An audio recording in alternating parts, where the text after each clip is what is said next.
Welcome to Radical Personal Finance, a show dedicated to providing you with the knowledge, skills, insight, and encouragement you need to live a rich and meaningful life now while building a plan for financial freedom in 10 years or less.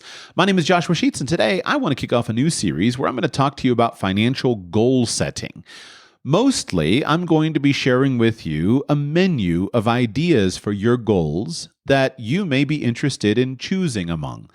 Things that might inspire you, and you might say, hey, that goal makes sense to me. I'm going to choose it for myself. Here at the beginning of today's show, I want to talk about the importance of goal setting for a moment, and then get into the first most important goal that will impact your life over the long term. First, I want to talk about goals. Many years ago, when I was working as a practicing financial planner, I would jump out of the bushes and talk to people about their money every day. And we called that you would do an approach and then you would do a fact finder. And basically you walk into somebody's office that you got referred to. You say, hey, my name is Joshua. Let me give you 60 seconds on who I am and what I do. And then all of a sudden I start asking people about their goals, their life, their money, and I do a financial fact finder. And a financial fact finder is a fairly structured interview where you discuss finances, you discuss what people are working towards, you discuss what they've done towards those goals, and then you try to help give them advice and suggestions that would help them to achieve their goals. And at a certain point in the fact finder, I would always transition to retirement planning. And I would consistently ask two basic questions. And the first question would be something as simple and innocuous as, is there a point in your life at which you'd like to retire? Or if you didn't want to use the R word, sometimes I would ask, is there a point in time in your life that you'd like to work because you want to, not because you have to? And of course, everybody says yes to both of those questions. So then the next question is, well, when would that be? What age would you like to be able to retire? And about 20% of the time, the response would be a relatively immediate, well, today would be great. Let's do today. And of course, we share a nice chuckle. And then I say, but really, like, at what point in time would you like to be able to not work if you didn't want to? And about of the remaining, at least 80% of the people who, after the initial joke, at least 80% of people would respond with 65 or 67. About 20% of the time, people would say something else, 55 or 70 or 50 or 45, something like that. But at least 80% of the time, the answer was 65. And then the next question that I would always ask would be simply, why? Why 65? And upon thinking about it, some people quickly said, well, that's the Social Security retirement age, right? And we go into the details, and I'm not going to go through the play-by-play of every branch this conversation goes down. But what I learned is that most people had a retirement goal to retire at 65. And the only reason they had it was because that was the age that was drilled into their head because of the knowledge of Social Security having a standard retirement age of 65 for many years. And of course, it isn't that way anymore, but that is deep in the U.S. American culture. And I realized, wow, that's powerful. And me being me, I would usually say, well, why not 60? Why not 50? And try to put a little bit of a fine point on it to say, what is so magical about this age 65? I understand that, of course, being able to receive a Social Security income is useful, and that will help your financial planning. But at its core, why 65? Why not 55? Why not 75? Why? And most people didn't have an answer beyond just, well, that was what was said to me. As the years went by, I've observed this in many aspects of life and financial planning. I've realized that most of us achieve the goals that are set for us. And that's it. And if you think about most life decisions, very rarely do we ever come up with something creative and unique in terms of our own goal. Even those of us who pride ourselves on living an unconventional lifestyle, In reality, very rarely do we come up with our own goals. What happens is those of us who live somewhat unconventionally just stumble across unconventional people who live by a different set of goals. And we listen to that, we say, oh, that's great. But then we quickly adopt those people's goals for ourselves. None of us are sitting around in an isolated sensory deprivation tank, meditating, completely cut off from all external influence and just imagining the goals to which we aspire. And they're just popping organically into our minds, and we're establishing this vision without regard to external influences. That's silly. All of us have external influences. Those influences inspire us, and we set our goals based upon the things that we hear of other people doing. What's really interesting about this is it's enormously powerful, both on an individual level as well as on a collective level. A simple personal example is my wife's story with going to college. One of the things that is interesting about her experience is she never really had any interest in going to college. She never really had any particular academic subject that she was super enthusiastic about. But if you were asking her, why did you go to college? Her dad said, you're going to go to college, so pick a degree and go to college. So she picked a degree, went to college, graduated in 3 years, and was done with it. But it didn't come from an internal motivation. It was just something that her dad said, this is what you're going to do. And so therefore, she went and did it. And most of us go through life a lot like that. Somebody else tells us, this is what you're going to do, and we go and do it. And the cool thing about it is if the person who is doing that to us, the person who is programming us, the person who is imposing on us a structure and a set of requirements is positive, meaning is wanting to help us, is genuinely on our side, then all we basically have to do is do what we're told. And as long as that person is not wielding a wrong or evil-minded influence, we're going to wind up in a pretty great place. After all, having a college degree is generally always better than not having a college degree. So it's a good standard pathway to be on. And so I've thought about this a lot. And I've thought, what specific goals are we setting for ourselves? And can we choose those intelligently? Just one more personal story of when I realized this. When I was in college, I didn't really have any financial goals. I'd been reading financial books, but basically the standard, bookstore personal finance books came down to the idea of save 15% of your money for retirement. And so that's kind of what I did. I opened a Roth IRA on my 18th birthday, started putting 10% or 15% of my very meager income into it. And I thought, this is great. I'm doing great here. Then my freshman year, I didn't borrow any money for college. I worked 3 jobs, paid my way through. My sophomore year, I decided I was being a dum-dum because I discovered I could just borrow money and life would be easy. I didn't have to work all the time. So I started borrowing money on student loans. My sophomore year, my junior year, I dropped out of college. And when I came back after quitting in the middle of my junior year, after some unnecessary experiences that I had, my brother gave me a copy of Dave Ramsey's book, The Total Money Makeover. And in The Total Money Makeover, first I argued with Dave about he was totally wrong about being debt-free. Then I read the book again and read the book a third time. And finally I decided, you know what? This guy's right. And what got me was just simply, if you had no debt, how free would you be? Or if you had no debt, no payments, how much money would you have? And he persuaded me to get out of debt. So I started following the Dave Ramsey baby steps. I saved $1,000. I started working, paying off my debt. And the fact that he inspired me that I could and should become debt-free motivated me to action. And I went into discipline mode, crazy mode, worked hard. I got a job. I went back to college. I worked 40 hours a week. And 2 weeks before I graduated, I paid off all my student loans and graduated from college debt-free, which was an amazing feeling. And I never would have accomplished it if somebody hadn't come along and said, hey, here's a goal that's worth having. You can do this. You should do this. And I did it. And I'm glad I did it. And I'm glad he gave me the goal because I wouldn't have come up with that goal myself. It wasn't something that was important to me. So my question is, how could we harness this?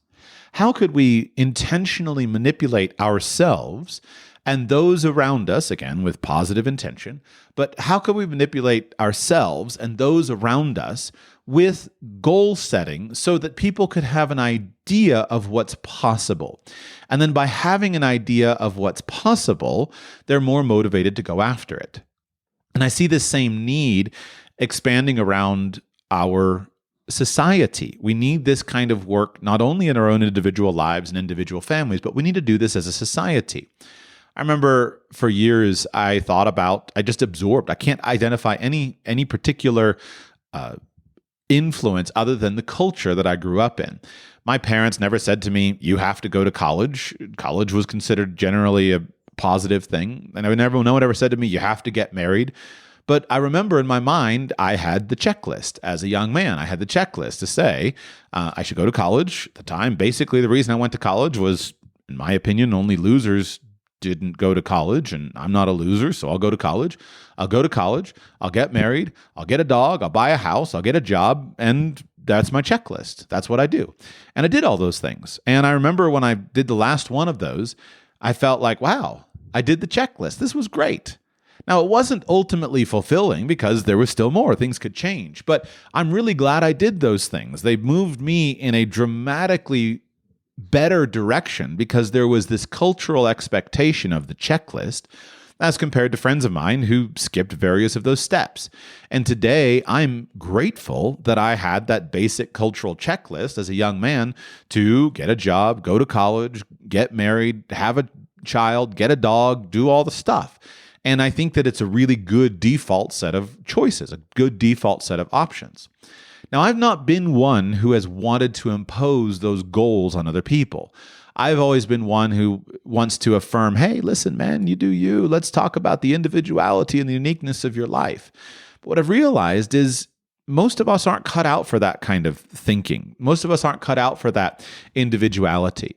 And so I now believe that there's a good way to hold this, meaning let's hold a vision that is probably a good move for most people. I think for most people, graduate from high school, get a job, go to college, buy a house, get married, have a baby. That's a really good default plan.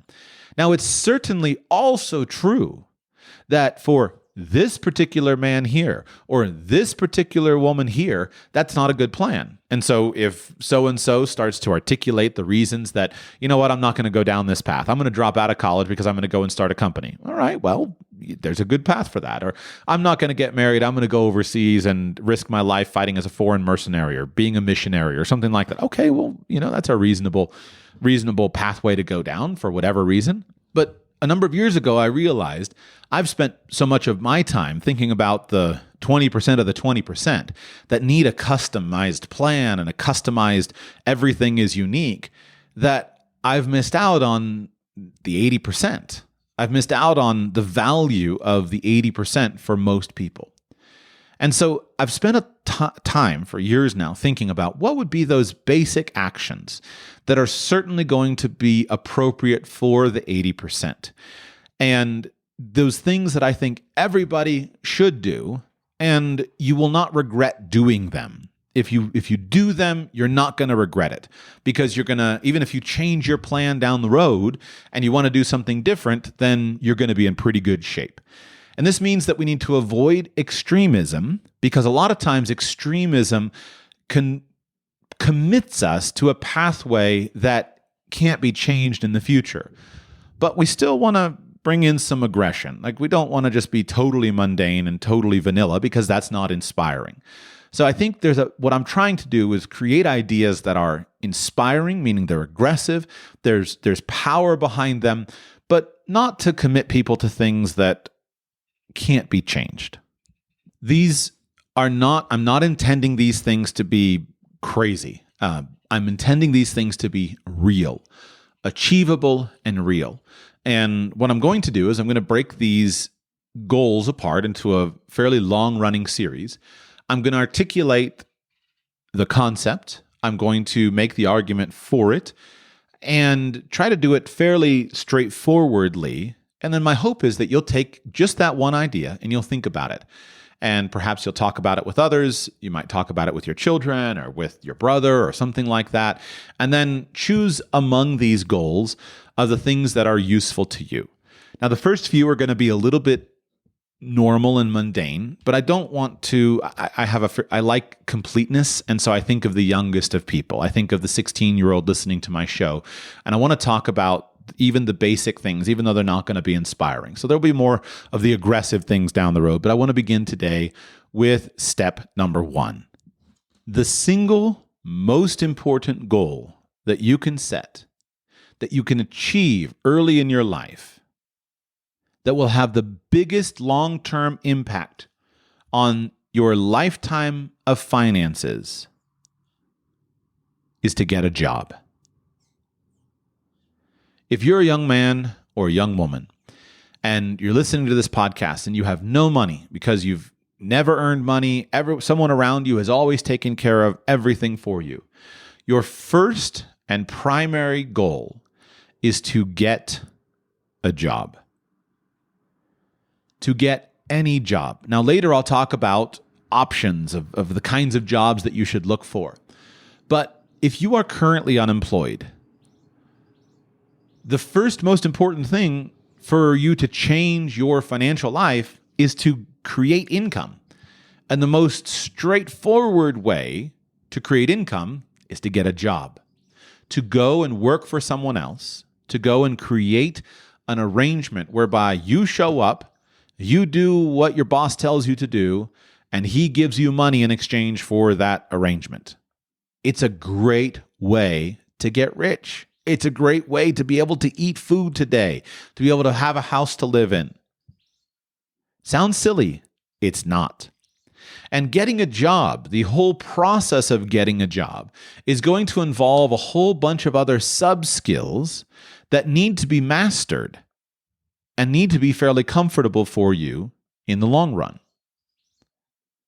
If somebody has an income that comes from working, I can fix everything else in your financial plan. There is not a situation in the world there's not a financial problem, a financial planning situation in the world that I cannot solve if you have an income. You say, Joshua, that can't possibly be true. After all, my business just failed. I owe the Small Business Administration $1 bazillion for my SBA loan. I have all this credit card debt accumulated. I owe everyone in my life tons of money and everything is falling apart. A job doesn't solve my problem. Yes, it actually does. Because even in extreme hardship, like that silly scenario, that real but extravagant, extreme example that I just articulated, it still applies. If you have a job, you can eat. There is no job in the world that pays such a non-existent wage that you can't literally eat. And that's the most important thing. If you have a job, almost certainly you can find a place to live. Now, that place might be a tent in a park. Certainly, normally it's more than that. But we can fix everything with a job. We go through a system and sometimes you declare bankruptcy. Sometimes you don't pay your creditors until you can fix it. But step number 1 of getting yourself out of a mess, no matter how big, is always a job. And yet getting a job is often not easy for people. It can be very difficult to get a job. And so you should develop the skills of going and getting a job. And that should happen as young as possible. Ideally, when I say this, when I mean getting a job, I mean you getting a job, not someone getting a job for you, not your dad getting a job, not your mom getting a job. You saying, hey, there's a job. I'm going to go and I'm going to get it. I'm going to go and apply for it, and they're going to hire me. Now, all of the skills associated with achieving this goal will be skills that will stay with you for life. In order for you to get a job, you have to be motivated to go get a job. You have to have a desire to get a job. And motivation is usually the key factor in the long-term outcome that we receive with really any part of our life. If you want something, generally you can go out and figure out a way to do it. If you don't want anything, you're not motivated, generally you don't wind up doing anything. You can learn how to do things when you have a sufficient level of motivation. But if you have no motivation, no matter how much advice and good information is given to you, it doesn't really make much of a difference in the long run if you don't have motivation. So in order for you to go get a job, you have to exercise motivation in order to do it. You have to go and look for a job. Jobs don't just necessarily drop themselves in front of you. If they do, say yes to them and get one. But ordinarily, you have to go and look for a job. And the process of looking for a job generally results in you having to think about, what am I qualified for? What would I like to do? You have to do a little bit of introspection. There are many jobs available, more than ever before in human history. So now you have to think about the kinds of jobs that you would be well suited for and the kinds of things that you would like to do, that you would enjoy doing. Then in that process, you're probably going to go a step further and you're going to recognize, well, there's a lot of jobs out there that are really great, but I'm not necessarily well suited for them. And that sends you down a pathway that can ultimately open up your earnings for you because you become well suited for better jobs. But then you recognize, well, here's a job that's just available to anybody, so let me go and get it. At the very beginning of income generation, normally what you do is you trade your simple physical labor for wages. All of us begin life as unskilled laborers. So our first jobs generally involve us just showing up and doing something. Traditionally, we talk about digging a ditch, and it's a good metaphor, even though no one ever gets hired as a ditch digger today. But the idea is you show up, boss hands you a shovel, says dig, and with a couple of minutes of instruction on digging and digging technique, you're off and you can be productive for the day. Now, again, no one's digging ditches today, but there are jobs that have this basic characteristic. You show up and you're going to work in an ice cream shop, and so I'm going to teach you how to scoop out this ice cream, or I'm going to teach you how to assemble a sandwich. And in 10 or 15 minutes of training, I can teach you how to scoop an ice cream cone and how to assemble a sandwich. But then from there, we go on and we start to accumulate more skills. And so now I'm going to teach you how to run a cash register. I'm going to teach you how to provide customer service. I'm going to teach you how to smile, how to sell, and then you're off to the races, right? Now you're accumulating skills, and those skills can be transferable. You may go and start working in a pizza shop, and at the beginning, you're pushing a mop, but then pretty soon you're making pizzas. Well, once you have the skill of throwing beautiful circles of dough around in the air, well, now you can go and demonstrate that you can do this and you can make a living anywhere in the world because you have this skill of throwing dough in the air that was acquired, and you can quickly assemble pizzas. And life goes on and you start to build actual skills. But in the beginning, you have to just trade your physical presence and your physical body and your physical labor for income. And the skills that are necessary to get that are pretty basic, but they're still important. So again, back to what I said, you have to go look for a job, then you have to apply for a job.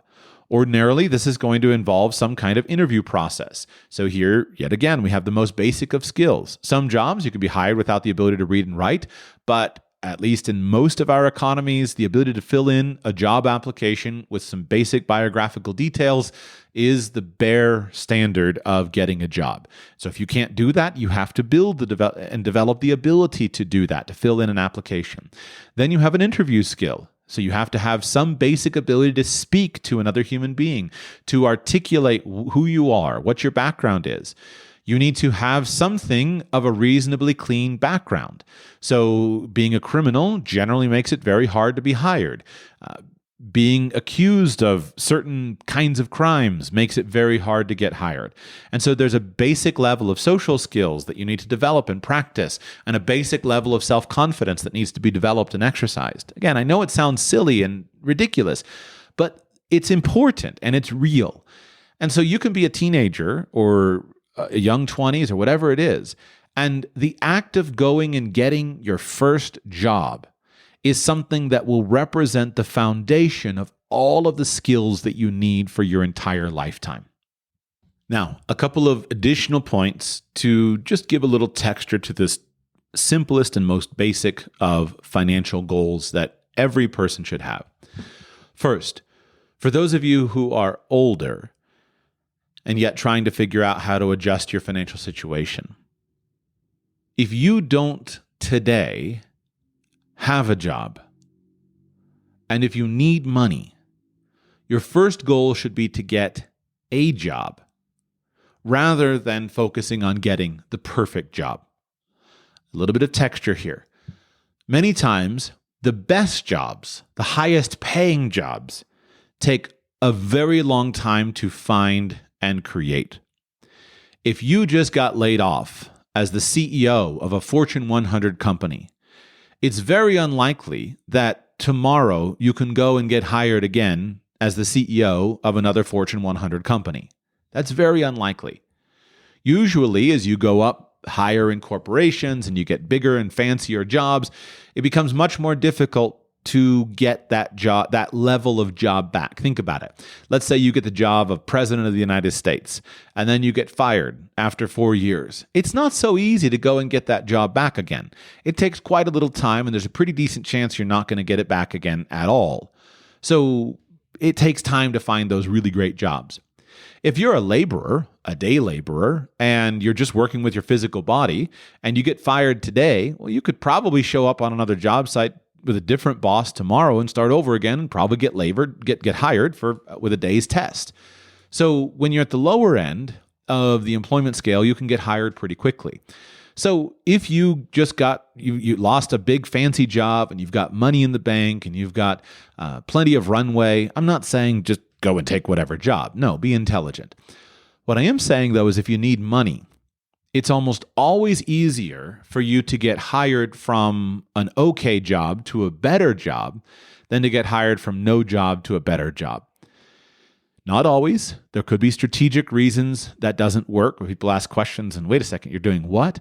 But even if you have to conceal the job that you're doing right now, the fact that you're working in some random thing for which you're not particularly well suited right now, the mental state that you will be in from working and having some income and having an outlet for your work and for your labor, so you're not sitting around worried all the time, is going to put you in a better frame of mind, so you're going to interview better for the better job. Unemployment as a lifestyle is catastrophic. It destroys people. Welfare systems where able-bodied people who are capable of working can sit around and get paid to not work are enormously destructive of the human character. Man must work in order to be healthy. If you do not have work, it's very hard for you to feel like a normal, functional human being. And without work, it's very easy for you to slip into a ditch. So focus on just getting a job. And if you don't know what else to do, and you're in a mess financially and everything's falling apart, step one, go get a job. Any job will do. It's always easier to go from whatever job you have now to a better job when you find it than to go from nothing to fanciness. If you are younger, just to put a few finer points on it for younger people, go get a job, and ideally it should be something that you choose. One of the things that's really amazing and empowering about having income is that income helps you to develop independence. If you have an independent source of income, you now have choices in your life. You have agency. You have the ability to control your future. That's a valuable thing to develop. So if you're young, go and find your job. If you're a parent, I think you should encourage independence in the choice and selection of a job. Seems pretty obvious to me that if a teenager goes out and finds his own job, even if it's not the best long-term job, and you'd like to give all kinds of advice about, hey, here's this other strategic job, probably better that he just goes and chooses his own job than that he takes the job that you choose for him and potentially face the conflict of, now I have to do this work that I don't even want to do. So I do think it's reasonable for us to require people to get a job, to require young people to get a job. But I think we should be cautious about manipulating exactly the kinds of jobs that are chosen. It's good to give good advice. I try to give good advice about long-term opportunities and futures, as I will do in perhaps the next episode of this series. But at the end of the day, what you're looking to encourage is motivation and autonomy. Basically, what you're looking to encourage when someone is getting a job is that you're going to go and you're going to get a job and you're going to do it.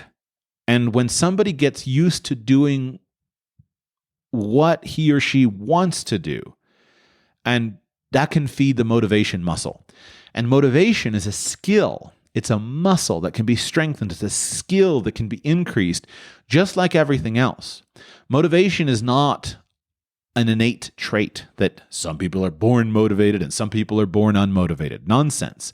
Motivation is a muscle that needs to be exercised in order to get strong. It's a skill that needs to be developed in order to be powerful. So we want to encourage as much autonomy as possible. Rules are certainly good. We don't want to be involved with work that is immoral.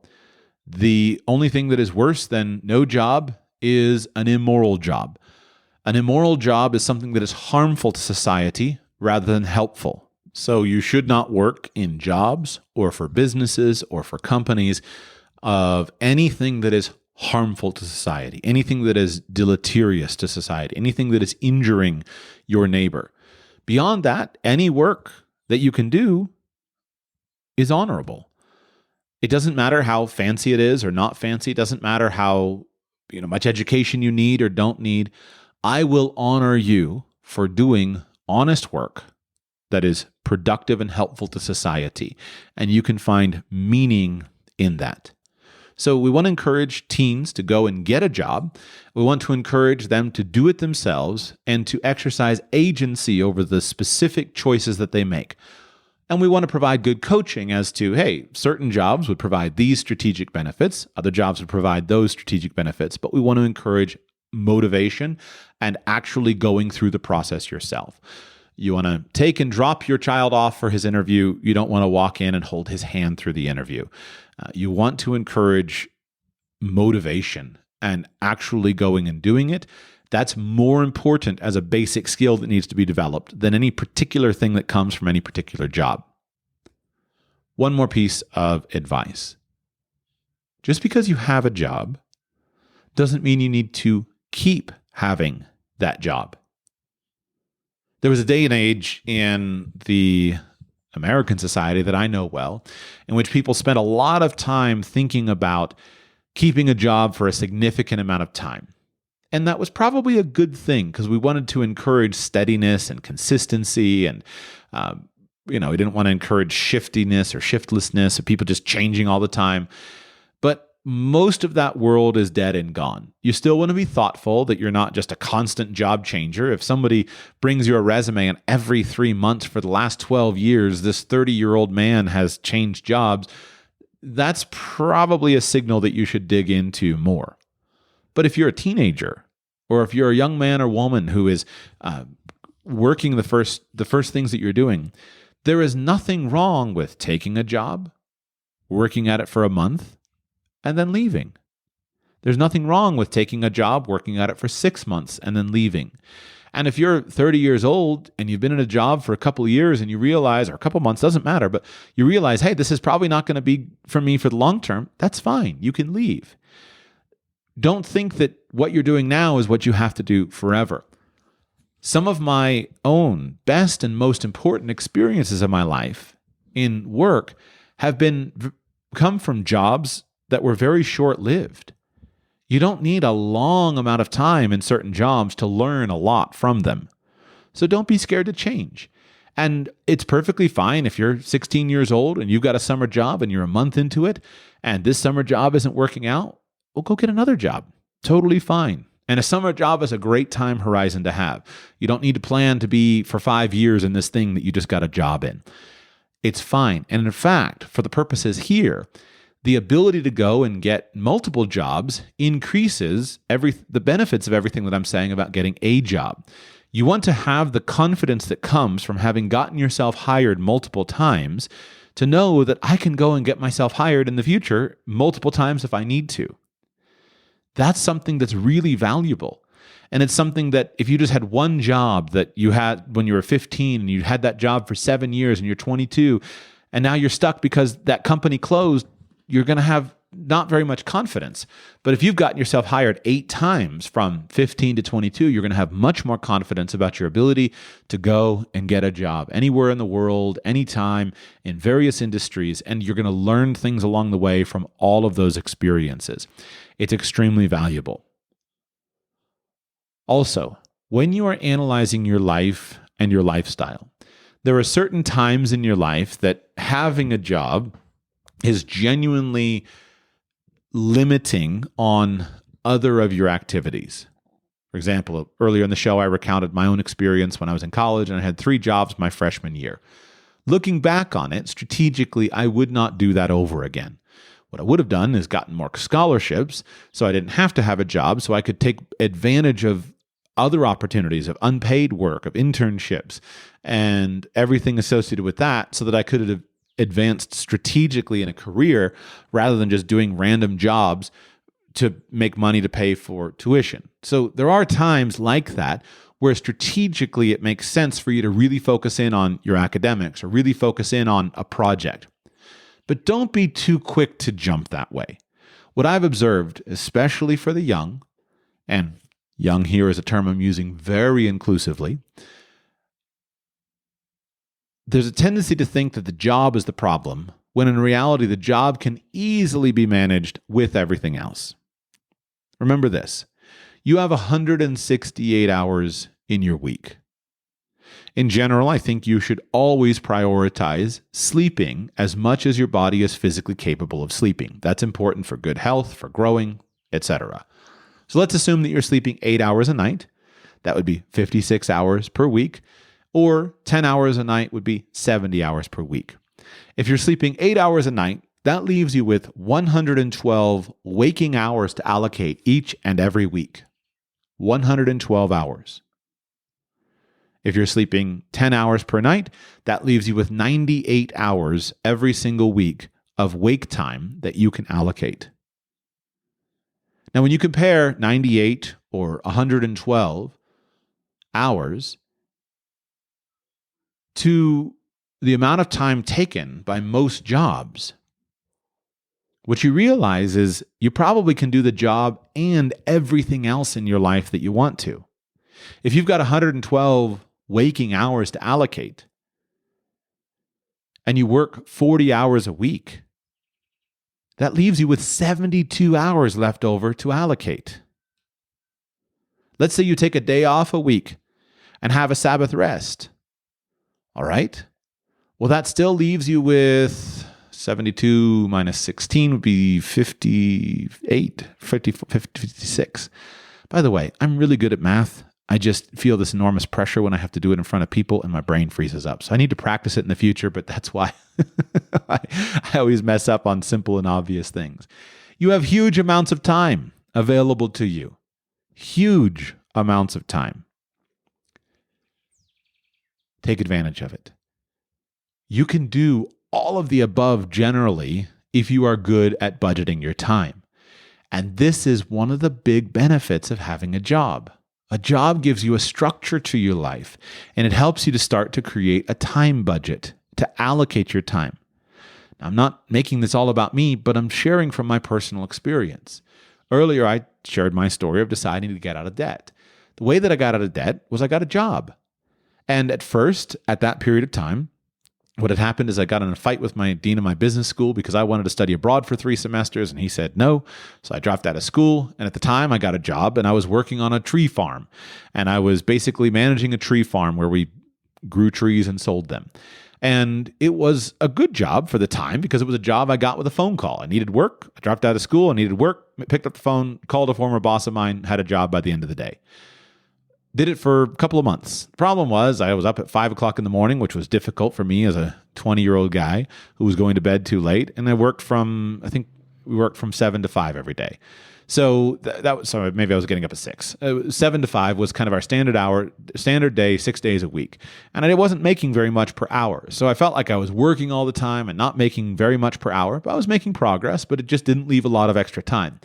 And so along the way, somebody told me about a better job. And I went and interviewed for the better job. And basically, I could increase my income by a significant amount. I don't remember, but a good amount more for way less time. And I told my boss, and he said, Joshua, you obviously should go and make more money for less time. So I went and got a job making more money for less time.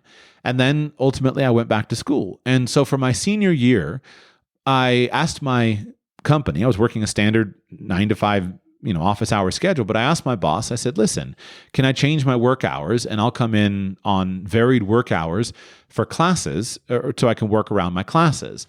And I sat down with the course calendar and I tried to create the most compacted course schedule that I could. So I would, for example, schedule my classes between 8 a.m. and 1 p.m. on Monday, Wednesday, Friday, go to the office at 1:30, and then on Tuesday and Thursday, I would schedule them from, say, 2 o'clock to 6 o'clock so that I could be in the office every day, but be in the office on just differing times. And in order to do that, I had to sit down with a calendar, and I laid out all my classes and I laid out my working hours, and I had to come up with a schedule that allowed me to go to class. I had to come up with a schedule that allowed me to work 40 hours a week, and I had to come up with a schedule that allowed me to have homework time for each of my classes. And then I had to come up with a schedule where there was fun time. And I called it scheduled spontaneity. On Friday night, from this time to this time, then you're going to have scheduled spontaneity. And it worked. It changed my life. It showed me what I was capable of. And so that senior year was, for me, the biggest confidence boost of my life as a young man. I took 19 hours of class each semester to finish my degree because I'd gotten a little bit behind. I took summer classes and the 19 hours per semester to finish my degree and graduate on time after 4 years. I worked 40 hours a week. I had more time scheduled for homework than ever before, got straight A's, and I achieved my goal of graduating debt-free. So the process of achieving the goal transformed me, and it taught me how much time I was wasting before. And this is one of the big benefits of having a job. A job gives you a schedule. And there's a quote that we say, I don't hear it much anymore, but it's really true, is that if you want something done, find a busy man and give it to him. Some of the least productive people in the world are the ones who don't have a job. And they go through their days and they're like, how am I going to get anything done? And it's all a mental attitude. It's a mental attitude of just hanging out, and the time is no big deal. But when you have a job and you know, I got to get this project done, I got to get this homework assignment done before I get to work, or I got to get to work and then I got to get back and you get the point. So having a job is really powerful for your overall productivity. So if you're sitting down and looking at your goals, recognize that having an income is generally going to be a foundational benefit for your life. And we're going to talk in a future episode about living on your income. But most people who become poor get that way because they don't have an income. And people who just simply have an income, usually through having a job, generally wind up doing just fine, paying their bills, and ultimately getting rich.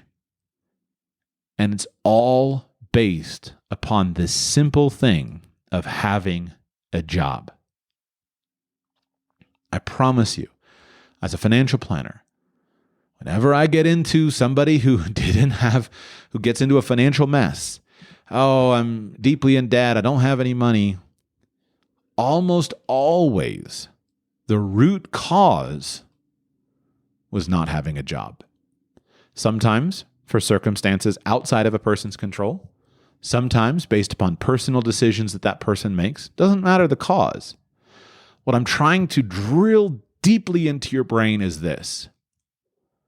If you want to avoid financial problems in your life, the single most important thing that you can do is have a job. Have an income. It provides the basic foundation that is necessary for all financial planning and all financial success. This is one reason, as I've traveled the world actually, that I love the United States of America. I'm completely open to the idea that child labor laws are a reasonable restriction.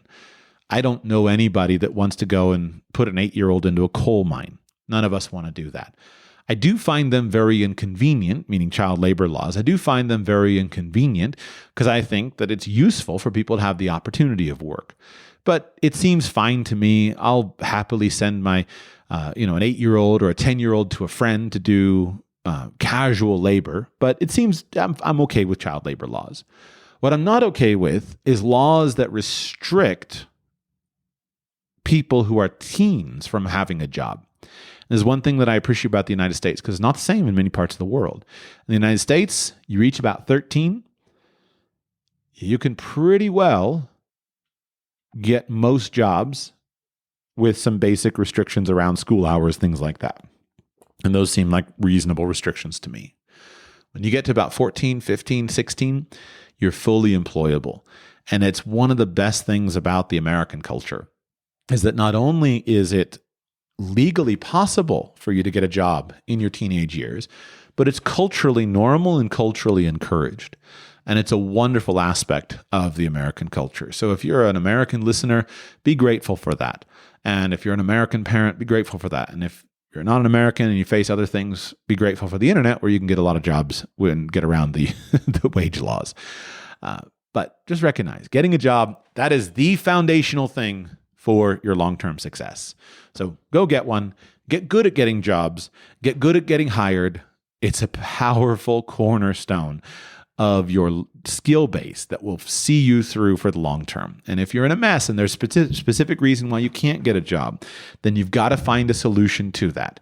If you need to wear long sleeves to cover up your gang tattoos, or if you need to work on your social skills and practice role playing so you don't freeze up when you're interviewing, do whatever is necessary to solve the things that are impeding you from getting a job. Thank you for listening. I'll be back with you very soon.